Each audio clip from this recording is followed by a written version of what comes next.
¿Dónde nos hemos parado hoy? Pues hay que recordar un poco el pasado reciente de lo que fue la Venezuela de principios del siglo pasado.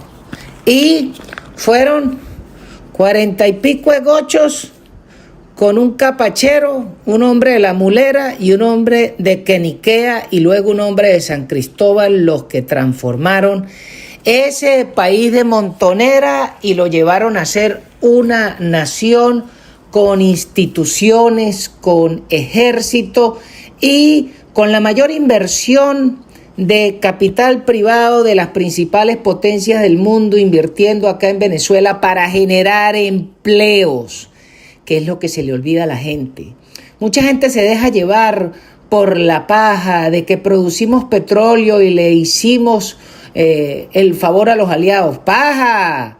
Nosotros producimos petróleo porque estaba aquí, pero fue la inversión extranjera la que lo sacó, lo refinó, se lo llevó y luego pagó los impuestos en Venezuela. Y fue gracias a ese apoyo que los venezolanos no tuvimos que poner sangre ni en la Segunda Guerra Mundial, ni en la Guerra de Corea, ni en la Guerra de Vietnam, porque éramos más importantes como apoyo al esfuerzo aliado en la producción de petróleo. Y eso fue lo que hizo que Venezuela fuera una gran esponja de una migración importante de muchas personas que salieron huyendo de las guerras. Pero ese país lo construyeron los andinos, los gochos. Fue la visión empresarial de hombres como Gómez y lo que vino después, lo que lograron el desarrollo del país en la generación de empleo. Pues antes en Venezuela se producía cacao por allá en el oriente y en el estado Miranda, se producía cuero en los llanos venezolanos, pero siempre los traían para ser sacrificados en la zona sur del Táchira porque la exportación y los trenes estaban en el Táchira. Pero siguen entonces gente hablando de que cuánto vale la venta de PDVSA. Y la gente no entiende que PDVSA no vale una mierda. PDVSA cambiada por una lata de excremento pierdes la lata. ¿Por qué? Porque toda esa inversión y toda esa industria la construyeron los americanos y un error en la decisión de la estatización del negocio petrolero en Venezuela nos trajo a lo que somos hoy. Durante un tiempo vivimos de las dádivas porque el negocio era tan bueno que permitió que aún sin dar nuevas concesiones siguiéramos haciendo plata, pero en vez de entender que había que generar empleo y hacer las condiciones para que un país con inversión privada se pudiera desarrollar, entonces nos dedicamos fue a estatizar todo. Tal vez en las pocas cosas donde el Estado no pudo meter la mano más allá de lo que ha hecho es en el circuito de la carne. Y por eso quería hacerle una acotación el día de hoy. Pues mucha gente habla del sector agropecuario, pero yo le voy a hablar de la carne desde el punto de vista industrial. Primero, hay que entender que el estado que tiene más mataderos en Venezuela es el estado Táchira. Y si no, busque las estadísticas. Hay más mataderos que en el Zulia, que en Lara, que en Barinas, que en Guárico y que en Oriente. Pero, más allá de eso, ¿qué es lo interesante? Bueno, que el matadero como industria de procesamiento que viene del sector primario, cada matadero por barato genera más de 100 empleos directos formales. Pero eso trae una espiral de por lo menos 100 empleos más que son los indirectos, porque para tener un matadero necesitas técnicos en refrigeración, en electricidad, además talleres para la reparación de bombas de achique, de bombas de succión, de bombas para las mangueras para lavar y mantener limpio el sitio. Pero además de eso necesitan los comerciantes que venden el freón que es el gas que necesitas para enfriar la carne después del proceso. Pero también es importante entender que aguas abajo también están los conductores de los camiones que traen los rebaños para ser sacrificados.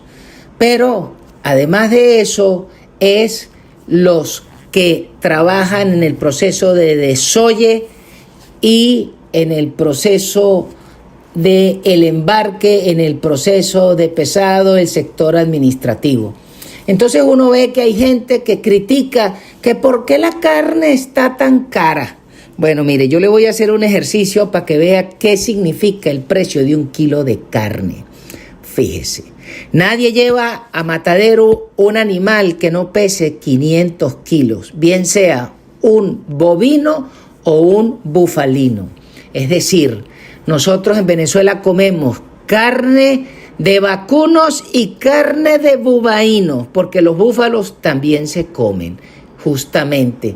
¿Y qué es lo interesante? Bueno, que cuando un vacuno pesa 500 kilos y un búfalo pesa 500 kilos, cuando usted le quita la chaqueta, el toro puede darte en canal unos 253 kilos de carne. Eso es lo que llama un animal que rinde. En cambio, el búfalo solo rinde el 48%, es decir, que en canal te puede dar unos 240 o 235 kilos de carne. Por eso es que la carne de toro la pagan más cara que la carne del búfalo. Pero sigo.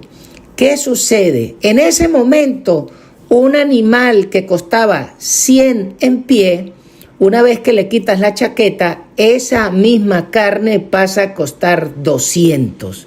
Y la gente dice, bueno, ¿y esa vaina por qué tan caro? Bueno, porque hay que meter el flete de traer el ganado desde el sitio de la finca a la romana. Después de la romana al matadero.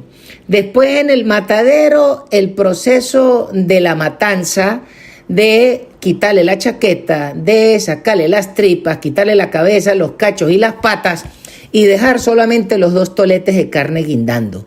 En ese momento se pierde cerca del 50% del peso en pie y es por eso que el animal en canal de una vez vale el doble, porque además hay que pagar los gastos administrativos del matadero. Ojo, esos gastos, ¿y cuál es la ganancia del matadero? Bueno, que el que se responsabiliza por la matanza tiene que pagar un fee, tiene que pagar una tarifa por cada animal que mete a matar, que eso pueden ser unos 5 o 6 o 10 dólares, depende del matadero.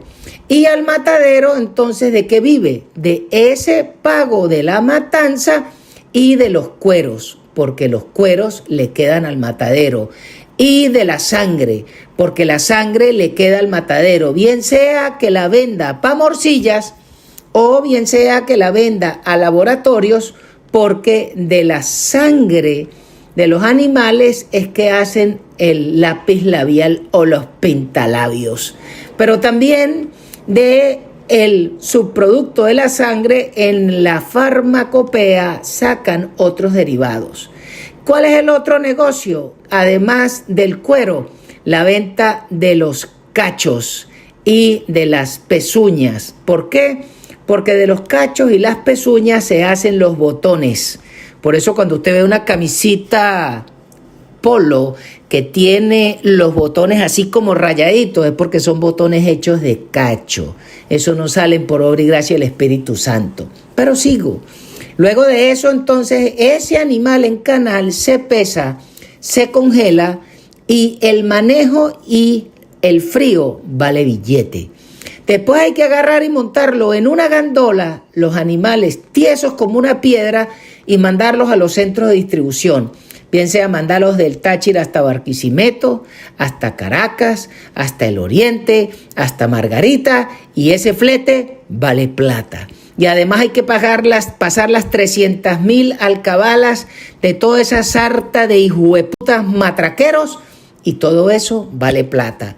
Entonces, una vez que el animal llega al centro de distribución, por supuesto que ya esa carne en canal ya no vale 200, ya vale como 350. Y después viene la carnicería, que es la que compra del distribuidor y agarra el animal, lo lleva a su tienda, lo despreza y procede a venderlo quileado. Pero ¿qué pasa? Que ese carnicero se tiene que quedar con el hueso. Y además, ¿cuánto del animal es lomito? Hay que recordarle a la gente que un animal en canal, lo máximo que bota son 4 kilos de lomito, de los 250 en canal. Lo demás, ahí se pierde como un 40% de hueso, y por eso el hueso se vende. Y además que hay mucha carne de cachete, porque las manos se venden mucho más barato que los cortes de la pierna. ¿Y cuánto es el solomo de cuerito? El solomo de cuerito son máximo 14 kilos de solomo de cuerito en un animal. Es decir, que tienes 4 de lomito y 14 de solomo de cuerito, que es lo que se vende caro. Lo demás hay que hacer de tripas corazón para que pague el flete, pague el frío, pague la administración, pague la recompra, y además que le quede algo para el carnicero y que pague los empleados y que quede algo para el chimucito, y que además el carnicero pueda levantarse un culito los viernes, porque no todo es para la casa. Hay gente que tiene otro tipo de actividades extras. Entonces, es por eso que cuando usted termina de ver el precio final de un pedazo de lomito o un pedazo de churrasco en su plato, vale billete, y vale más de 500, comenzando en 100 desde que el animal lo vendiste en pie. Hay gente que no termina de entender, y entonces se le hace fácil decir: no, es que el carnicero es un hijo de puta ladrón. Así. Y todo el circo, ¿quién lo paga? Lo tiene que pagar el consumidor. Y la única forma de que la carne esté barata es que en Venezuela haya un rebaño de más de 25 millones de reses, y que la matanza sea tan brutal y que la gente tenga plata en la chácara para que puedan competir en precio y puedas competir en calidad, para que alguien pueda bajar el precio por efectos de la productividad, y que se pueda exportar, se pueda bajar el precio a nivel local. Pero de lo contrario, la carne seguirá siendo cara, y eso es lo que hay que hacerle entender a la gente.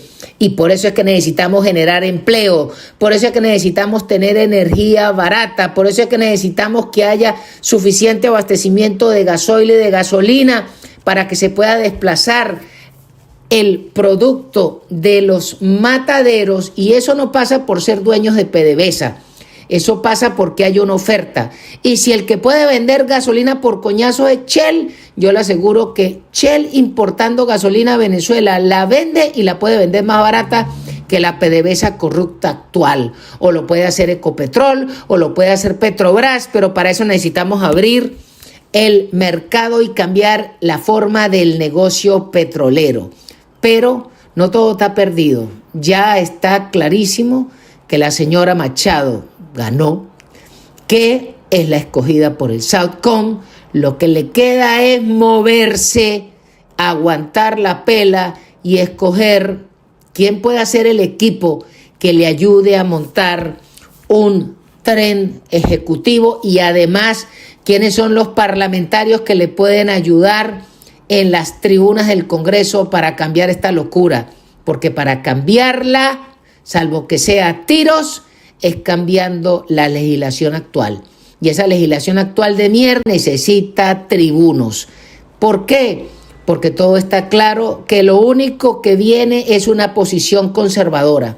Y ver que los andinos tenemos que participar más cerca de las decisiones que va a tomar este país, porque así como fue a inicios del siglo pasado, en este siglo vamos a tener que hacer la misma verga, porque definitivamente cuando se le deja a todos los caraqueños no resuelven. Un abrazo, chao, chao. Y este programa llega a nombre de nuestros distinguidos anunciantes.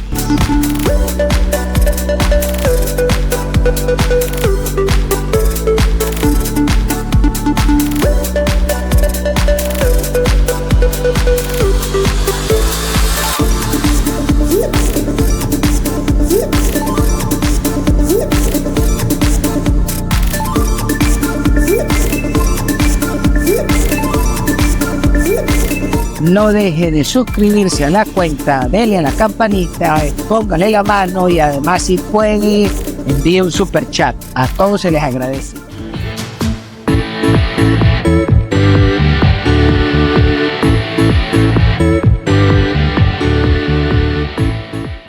Trompa al que quiera, trompa a todo el mundo, trompa a todo el mundo, trompa al que quiera.